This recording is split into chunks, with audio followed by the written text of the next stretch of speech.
ఇప్పుడు మీరు ఏదైనా అమ్మాయిల్ని గానీ, అబ్బాయిల్ని గానీ మీకు ఇందులో రోల్ ఉంది. ఈ డైరెక్టర్ ఉన్నారు అని చెప్పేసి వచ్చిందనుకో, మీరు సజెస్ట్ చేస్తారు గదా! సజెస్ట్ చేసిన తర్వాత మిమ్మల్ని పక్కన పెట్టేసి, ఆ డైరెక్టర్‌తో మాకు ఇంత అని డిమాండ్ మాట్లాడుకొని వెళ్ళిపోయిన సిట్యుయేషన్స్ ఏమైనా ఉన్నాయా? ఉన్నా కూడా నేనేమనను. చేసుకోమంటాను. ఎందుకు అలా? ఎందుకనంటే ఇదొక్కటే సినిమా కాదు కదా నాకు. హ్మ్. ఇంకెన్నో మల్టిపుల్ సినిమాలొస్తాయి. ఓకే. ఇప్పుడు ఆయన ఈ ఒక్క సినిమాకే రిలీజ్ అయితదని నమ్మకం ఏం లేదు నాకు. హ్మ్. నేను ఉంటా, నేను సజెస్ట్ చేసి వెళ్ళిపోయేస్తా. ఈ సినిమా కాకపోతే ఇంకో సినిమా అని చెప్పి నేను చెప్తా. హ్మ్. చేస్తావు అది కూడా. హ్మ్. రోజుకి ఎన్నో సినిమాలు జరుగుతాయి షూటింగ్‌లో. వందల సినిమాలు జరుగుతాయి. హ్మ్. అది స్క్రీన్ ప్రకారంగా ఎన్ని సినిమాలొస్తున్నాయి? 4, 5 సినిమాలొస్తున్నాయి. ఓకే. ఓకే. ఆ ఒక్క సినిమా కాడికే నీ జీతం ఏమి అయిపోదు.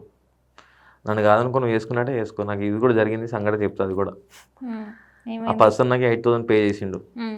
2 మంత్స్ తర్వాత నాకు ఆయనకి ఛాన్స్ వచ్చింది. మంచి రోల్, పెద్ద ఛానల్, పెద్ద క్యారెక్టరు, హ్మ్. పెద్ద డైరెక్టర్. చెప్పగానే గుర్తుపడతారు. ఆ పర్సన్ డైరెక్టర్‌కి వచ్చింది. హ్మ్. ఈయన మెయిన్ రోలు అనుకోకుండా అది తిరిగేసింది స్టోరీ. ఈయన పైన పడింది. ఈయన ఓహ్! ఫేమస్ అయ్యిండు. హ్మ్. ఈ డిపార్ట్మెంట్ నుంచి ఇంకో డిపార్ట్మెంట్‌లో ఈ డిపార్ట్మెంట్‌లో నుంచే వేరే నంబర్ సజెస్ట్ చేశారు అతనిది. ఇతను చేస్తాడని చెప్పేసి. అతను చేసిండు. హ్మ్. ఆయనకు అతనికి ఎంతో వచ్చింది, ఒక 30 40 ఎంతో వచ్చింది. హ్మ్. ఈయన 8,000 కట్టినందుకు ఫస్ట్ దాంట్లో ఈయనకు 25,000-30,000 వచ్చింది. హ్మ్. అందులో 1,000 ఎంతో తీసుకున్నాడు. మంచి రోల్ కాదని. అప్పటి వరకు ఆయన ఏం చేసిండు, చిన్న చిన్న రోల్స్ చేశాడు. ఓకే. గుర్తింపు లేని రోల్ చేశాడు. హ్మ్. సెకండ్ దాంట్లో కూడా చేసిండు. నాకు వేరే డిపార్ట్మెంట్ నుంచి వచ్చింది. నీ త్రూ నాకు రాలేదని చెప్పి అన్నాడు. హ్మ్. అది నా త్రూ వచ్చినట్ట, వీళ్ళ త్రూ వచ్చినట్ట? మీ త్రూనే వచ్చినా గానీ సరే కాదన్నాడు. హ్మ్. సరే పని వదిలేసా. ఇది కాకుండా ఫస్ట్ ప్రాజెక్ట్ తీసుకొని ఇంకో థర్డ్ ప్రాజెక్ట్ వచ్చింది. హ్మ్. అది పెద్ద సినిమా. ఓకే. 3 CR దాకా.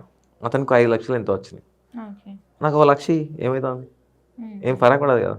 నాకు వేరే వాళ్ళ త్రూ వచ్చి ఆ సినిమా ఆయన వేస్తున్నాడు 3 లక్షలు, 4 లక్షలు, 5 లక్షలు తీసుకున్నాడు రెమ్యునేషన్.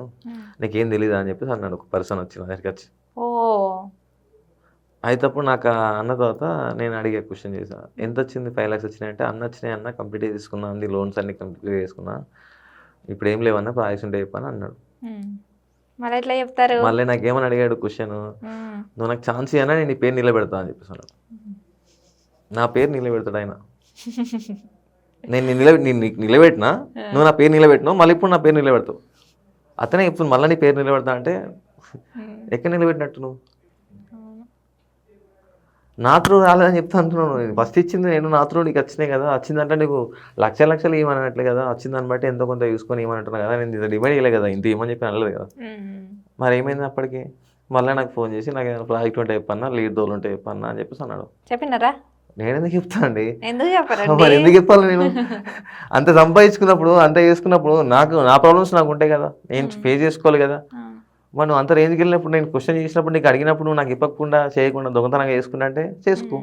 అది రిలీజ్ అయితే నమ్మకం ఏమైంది? నీకు తెలుసా డిపార్ట్మెంట్ బ్యాక్గ్రౌండ్ ఏం తెలుసా? తెలియదు కదా. అదే ఛాన్స్ వచ్చిందని చెప్పేసి, ఇన్ని లక్షలు వస్తుందని చెప్పేసి, ఇన్ని డేస్ ఉంటుందని చెప్పేసి నువ్వు చేసినావు. అది ఎప్పుడు రిలీజ్ కావాలి? ఒక్కొక్క అమ్మాయి 30 సినిమాలు చేసిన రోజులు అమ్మాయిలు కూడా ఉన్నారు. ఇప్పటికి రిలీజ్ అయిన వాళ్ళు కూడా ఉన్నారు. 30 సినిమాలు చేసిన వాళ్ళు రిలీజ్ అయిన వాళ్ళు కూడా ఉన్నారు. ఓకే. అంటే పేమెంట్స్ వస్తాయా? పేమెంట్స్ వస్తే కొన్ని రావు. ఓహ్! రిలీజ్ కోసం చూస్తారు కదా వాళ్ళు. పేమెంట్స్ రాకుండా సరే రిలీజ్ అయితే స్క్రీన్లు వస్తా అనుకున్న వాళ్ళు ఉంటారు కదా. అవును. మరి వీళ్ళు ఒక సినిమాకి వస్తే కనీసం నెక్స్ట్ ఛాన్స్ వస్తుందని చూస్తుంటారు. మరి 2-3 సినిమాలు ఎటు పోతాయి? అంటే ఓహో! అన్ని సినిమాలు చేసి కూడా రిలీజ్ అవ్వకుండా వెయిట్ చేసిన వాళ్ళు కూడా ఉన్నారు. అమ్మో! మరి వీళ్ళు సీరియల్స్ ఉంటాయా అలాగా ఏమైనా?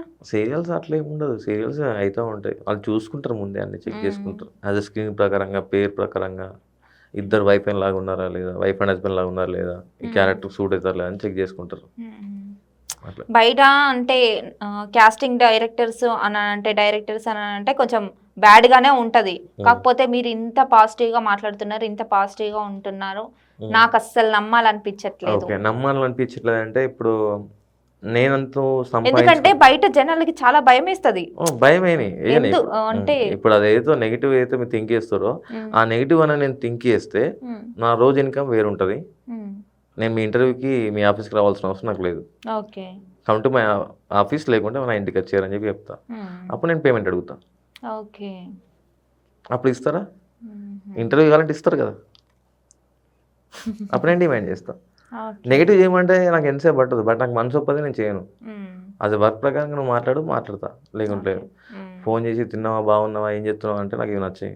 నువ్వు నాకు ఇప్పుడు క్యారెక్టర్ లేదు. మామూలుగా నాకు ఎవరైనా ఫొటోస్ పెట్టినా కూడా క్వశ్చన్ మార్క్ పెడతా, why you sended me. Question mark meaning why you sended me. నా రిక్వైర్మెంట్ లేదు, వై యూ సెండెడ్. ఓకే. ఎందుకు పంపించను? నాకు ఉందన్నప్పుడు నేను మెసేజ్ చేస్తా, నాకు నువ్వు ఓకే అయినప్పుడు నేను ఫోన్ చేస్తా. ఓకే కానప్పుడు నీకు ఫోన్ చేసి ఏదో ఒక సోది చెప్తా ఉంటే నాకేం వస్తుంది, ఏం రాదు. ఎప్పుడు ఇట్లా సోది చెప్పుకుంటా ఉన్నట్టు ఉంటుంది. ఓకే. కొంతమంది ఉంటారు, ఇప్పుడు నేను ఫోన్ చేయగానే వెంటనే రెస్పాన్స్ అవుతారు. ఎవరికి రెస్పాన్స్ అయినా లేకుండా నా పక్కన నుంచి ఆ నంబర్ నుంచి ఫోన్ చేసినా కూడా లేవడతారు. నా అలాగే చేస్తే లేవడతారు. ఆయన పని ఉంటేనే ఫోన్ చేస్తే లేకుండా చేయడని చెప్పి లేవడతారు. ఓకే.